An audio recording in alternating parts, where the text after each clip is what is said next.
To be or not to be, that is the question.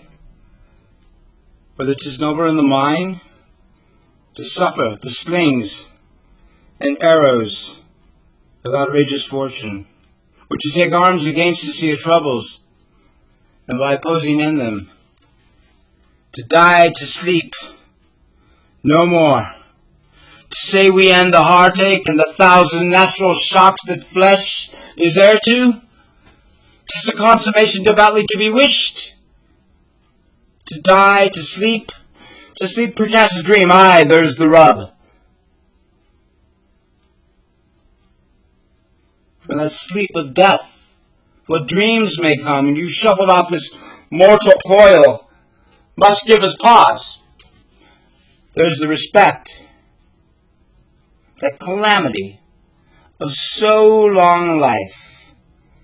Who would bear the whips and scorns of time, the oppressor's wrong, the proud man's contumely, the despised love of law's delay, the insolence of office, and the patient merit of unworthy takes, when he himself might his quietus make a bare bodkin, who with furrows bare to grunt and sweat under a weary life.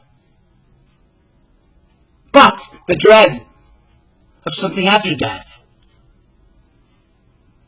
the undiscovered country, from whose bourne no traveller returns, puzzles the will, and makes us rather bear those ills we have, than to fly to others we not know of. Thus conscience does make cowards of us all. And thus the native hue of resolution is sickled o'er by the pale cast of thought, and enterprise of great pitch and moment. With this regard the currents turn array,